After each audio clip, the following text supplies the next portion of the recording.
Hi zusammen, willkommen zurück. Heute möchte ich euch einfach nur bloß die ganz normalen Sprungbefehle alle erläutern. Ihr seht, es gibt einen ganzen Haufen davon und ich habe mich dagegen entschieden, euch zu jedem ein Beispiel zu coden.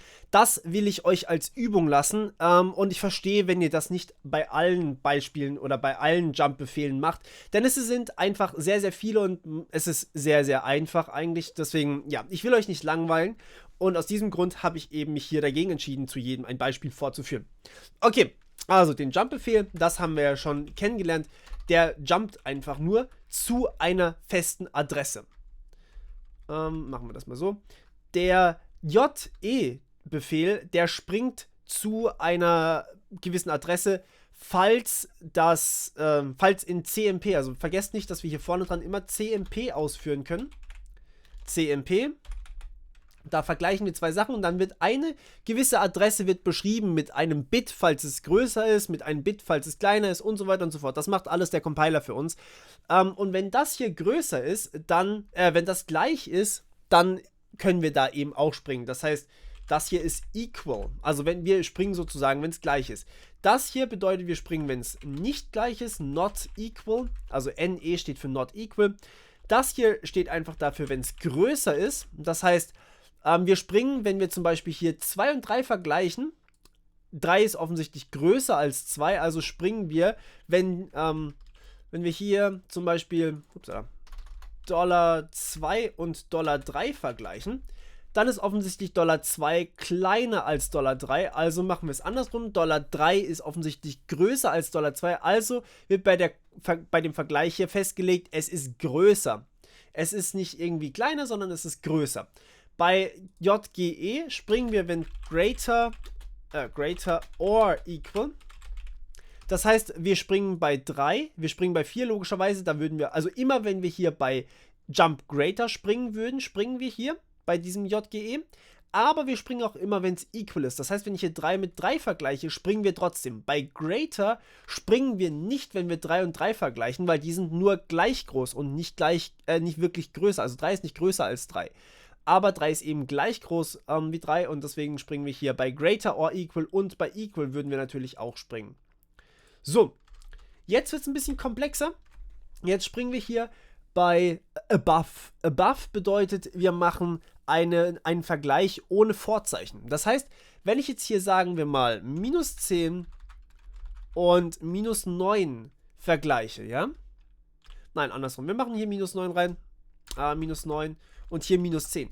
Dann ist offensichtlich hier bei Jump Greater, naja, -9 ist offensichtlich eine größere Zahl als -10.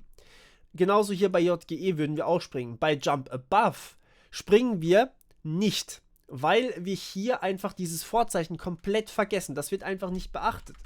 Das heißt, wir sagen hier, wir vergleichen -9 und -10, aber in Wahrheit vergleichen wir 9 und 10. Und 10 ist offensichtlich above 9, also über 9.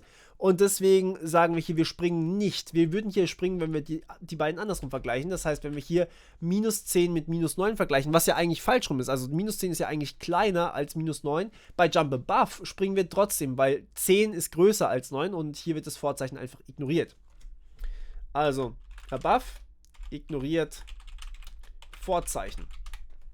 Auf der anderen Seite würden wir hier trotzdem springen, wenn wir 10 und 9 vergleichen. Das würde bei Jump Above genauso zum Sprung führen. Also, ja, wirklich der Betrag. Dann hier ist es quasi above or equal. Das ist dann halt auch noch, wenn wir hier 10 und 10 vergleichen, dann springen wir auch. Das ist jetzt sozusagen das Äquivalent für kleinere Zahlen, also less. Das heißt, wir springen, wenn die Zahl echt kleiner ist. Achtung, hier auch wieder, hier wird das Vorzeichen beachtet. Das heißt, wenn wir -10 und -9 vergleichen, springen wir. Wenn wir wenn wir 9 und 10 vergleichen, springen wir. Immer alles, was echt kleiner ist. Und hier wird das Vorzeichen mit betrachtet. Das ist im Endeffekt less or equal. Das heißt, wir springen hier, wenn wir auch mit 9 und 9 vergleichen, dann springen wir auch. Und ja, das ist im Endeffekt hier Jump Less und Jump, oder besser gesagt, das logische Oder für Jump Equal dann auch noch. Also die beiden verodert sozusagen. Okay. Hier sind wir bei Below. Das heißt, hier würden wir jetzt auch wieder mit dem Vorzeichen das Vorzeichen ignorieren beim Vergleichen. Das heißt, wenn wir minus 9 und minus 10 vergleichen, naja, minus 10 ist offensichtlich eigentlich kleiner als minus 9. Bei below ignorieren wir das Vorzeichen und wollen hier 9 und 10 vergleichen. Und 9 ist, Entschuldigung, Zahlendreher drin gehabt. Minus 9 ist offensichtlich größer als minus 10. Also, wenn wir hier below machen, wird das Vorzeichen ignoriert. Das heißt, wir vergleichen 9 und 10 und sind tatsächlich mit unserer 9 below 10. Also springen wir. Das ist below or equal. Das heißt, das ist eigentlich relativ einfach. Quasi die beiden Fälle hier zusammen, also below und equal. Und ja, jetzt kommen wir zu den wirklich interessanten Punkten. Das hier nennt sich Overflow. Da braucht ihr kein CMP davor ausführen, sondern eben, ja, da wird quasi bei der letzten arithmetischen Operation, also wenn ihr zum Beispiel plus, mal und so weiter rechnet, da wird ein Bit gesetzt, wenn ihr einen Overflow habt. Das heißt, ihr seid sozusagen zu groß. Jetzt, was ist ein Overflow? Ganz kurz zum Vergleich, wir haben nur 64 Bit, sagen wir mal, beziehungsweise wenn wir mit else arbeiten, haben wir sogar weniger als 64 Bit, aber sagen wir einfach mal, wir haben 64 Bit zur Verfügung. 64 Bit, damit kann ich sozusagen als größte Zahl das da darstellen, wobei das 64 Einsen sein soll, das ist nicht abgezählt jetzt gerade. Und das ist meine größte Zahl. Jetzt geht das vorderste Zeichen geht schon mal weg für unser Vorzeichen. Das heißt, ganz vorne steht sozusagen, ob das jetzt eine positive oder negative Zahl ist. Das heißt, das ist jetzt die größte Zahl, die wir darstellen können. Und jetzt kann es passieren, also nehmen wir jetzt einfach mal an, das sind 64 Einsen, 63 Einsen, eine 0 vorne dran. Es nicht nachzählen, das sind es nicht. Wenn wir jetzt hier plus 1 einfach machen, was passiert dann? Dann kippt das alles hier, also Achtung, wir denken jetzt gerade binär, ja. Dann kippt das alles hier und plötzlich steht hier eine 1 mit sehr vielen Nullen hinten dran. Und das ist im Endeffekt ein Overflow. Denn jetzt haben wir eine andere Zahl. Das da vorne gibt nur an, ob ich eine positive oder eine negative Zahl habe. Und diese Nullen hinten dran, die definieren wir meine Zahl. Wie das genau passiert, schaut euch bitte meine andere Playlist an. Binärkodierung oder sowas, binäre Mathematik oder sowas habe ich es genannt. Das ist sozusagen jetzt nicht die nächstgrößere Zahl, sondern wir sind jetzt im sehr, sehr negativen Bereich eigentlich. Und ja, das ist dann ein Overflow. Und da wird ein Bit gesetzt, falls so ein Overflow passiert, damit ihr Bescheid wisst. Und das Bit könnt ihr auslesen, wir springen, wenn es so ein Overflow gegeben hat. Alternativ könnt ihr sagen, wir springen, wenn es so ein Overflow nicht gegeben hat. Und ja, das geht auch. Hier, das ist wieder einfach. Wir springen, wenn 0 ist, also wenn das Ganze gleich 0 ist. Wenn wir zum Beispiel sagen, das ist auch ein spezielles Bit, das sogenannte 0-Bit. Und wenn das gesetzt wurde bei einer bisherigen oder bei einer arithmetischen Operation davor, dann machen wir das. Im Endeffekt ist es genau dasselbe, wenn wir hier Jump Equal haben. Das heißt, Jump 0 werdet ihr wahrscheinlich niemals brauchen. Im Endeffekt ist es wie Jump Equal, nur dass ihr hier Jump Equal das Bit automatisch durch ein CMP setzt. Also Jump 0 habe ich, glaube ich, noch nie gesehen. Aber der Vollständigkeit halber will ich es mal hier erwähnt haben. Alternativ gibt es natürlich Not 0.